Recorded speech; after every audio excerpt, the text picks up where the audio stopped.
नमस्कार.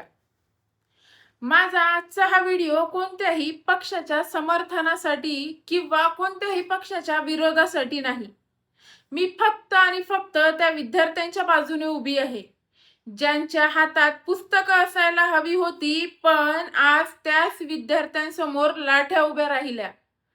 मला राजकारणातील काही गोष्टी माहिती नाही. कोण चूक आहे, कोण बरोबर आहे, याचा अंतिम निर्णय देण्याचा अधिकारही माझ्याकडे नाही व तशी माझी इच्छाही नाही. पण एका विद्यार्थ्याला मार बसतो तेव्हा त्याची वेदना समजण्यासाठी राजकारण समजण्याची गरज नसते. माझ्या मनात फक्त काही प्रश्न आहेत. शिक्षण मागणाऱ्या विद्यार्थ्यांना तुम्ही लाठीने उत्तर देणार आहात का? आवाज उठवणाऱ्यांवर अश्रुधुराचा वापर करणार का? जर कुठे विद्यार्थ्यांवर अनावश्यक बळाचा वापर होत असेल तर त्यामागचं खरं कारण तरी काय? विद्यार्थी इतके मोठे गुन्हेगार आहेत का की त्यांच्या समोर एवढं बळ वापरण्याची वेळ यावी? जर एखाद्या विद्यार्थ्याने कायदा मोडला असेल तर कायद्याप्रमाणे कारवाई करायलाच हवी. पण प्रत्येक विद्यार्थ्यांकडे संशयित किंवा शत्रूप्रमाणे पाहणं हे योग्य तरी आहे का?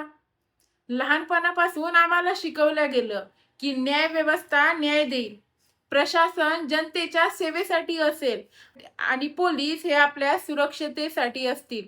पण आज जे काही आपल्या डोळ्यासमोर घडताना दिसत आहे ते पाहून मन अगदी सुन्न होत चाललं.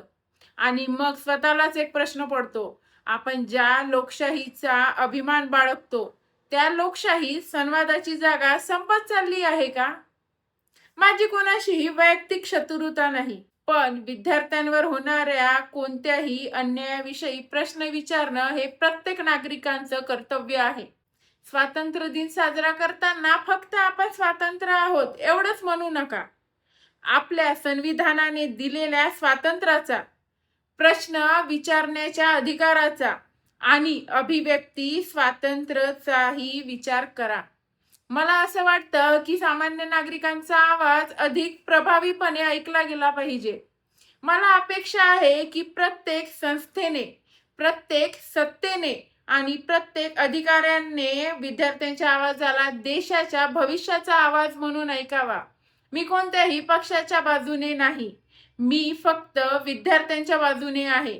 मी फक्त माझ्या संविधानाच्या बाजूने आहे आणि सर्वात महत्त्वाचं म्हणजे मी माझ्या भारत देशाच्या बाजूने आहे. देश प्रथम, पक्ष नंतर. जय हिंद.